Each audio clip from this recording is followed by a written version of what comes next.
ใส่บาตรตอนเช้าพี่น้องก็จะจบพิธีแล้วบาดนี้ตอนนี้ใส่บาตรลูกชายหลาลูกชายหลากับลูกสาวหลามานำลังหมู่พี่น้องเลยเพิ่นเปิดบาตรให้ใส่มานำลังสุดท้ายเพิ่นอาดแล้วก็เปิดใหม่พี่น้องเอ้ยก็สิลูกหลาลิเลยแหละบัดนี้เบิดแหละสวยแหละ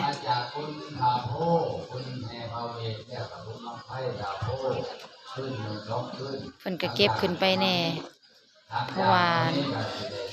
7 โมงแล้วเด้พี่น้องเช้าช่วงนี้ก็ตื่นสวยกว่าหมู่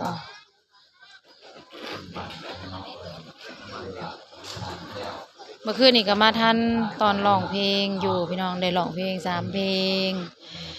ตอนเช้าว่าจะบ่ทันใส่บาตรแล้วนะแต่กระทันจบเจือได้ใส่บาตรให้หลวงพ่อกิน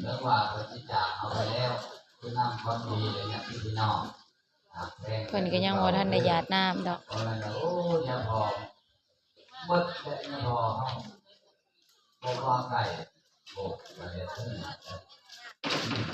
มาคือเก่า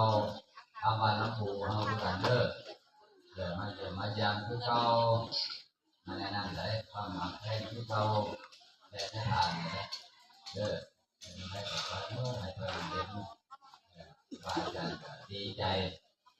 มาเนาะอันนี้ก็นั่นแหละขนาดบอกว่าเขาพอไปแล้วจะพยายามอยู่แล้วเราทำต่อตามเมื่อนี้ก็ถือหน่วยซาสุมิลงมาเฮ็ดอยู่เฮ็ดกินอีกคือเก่าพี่น้องเอ้ย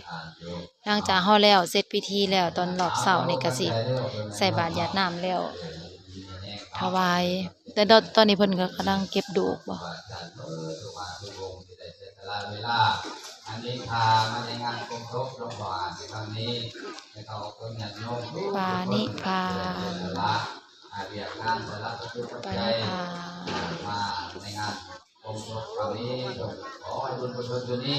จงทำขับขึ้นทำครูบาอาจารย์เราเป็นญาติโยมให้ดีในแห่งที่ว่าเป็นแก่ให้โชคมาลำด้วยทุกข์สาธุสาธุหานลำเรื่องก็เก็บแล้ว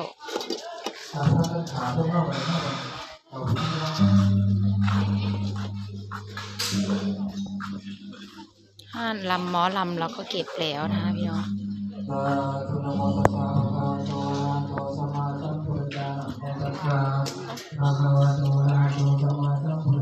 เขาเอาขันไปวะ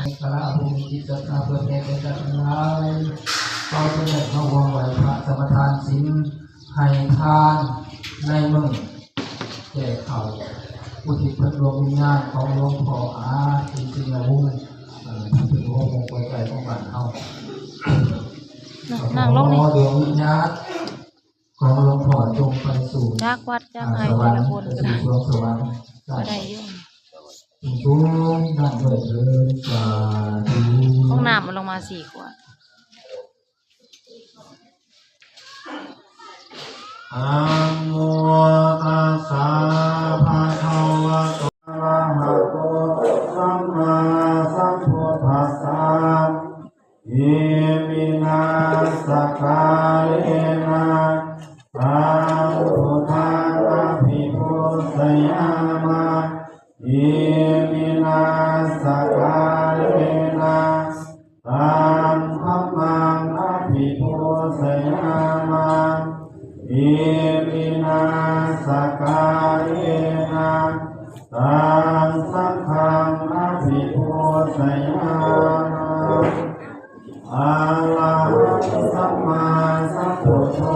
ภะคะวะพุทธังภะคะวันตังอภิวาเทอะโตภะคะวะตาธัมโมธัมมังนัมสสามิปฏิปันโนภะคะวะโตสาวกสังโฆสังฆังนะโมยะพันเตวิสุขิสุลาภนาทายะวิสังเกนะสังฆังปัญจสิกขานิยาจามาโหติยัมปิมายังพันเต มีสุปัตนาทายมีสรเนนะสหปัจจาสิลานิยาจาอาทิยมปีมายันปัจเจมีสุปัตนาทาย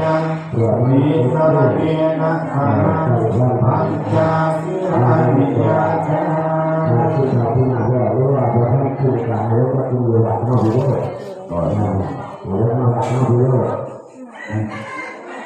บอกประจำเนี่ย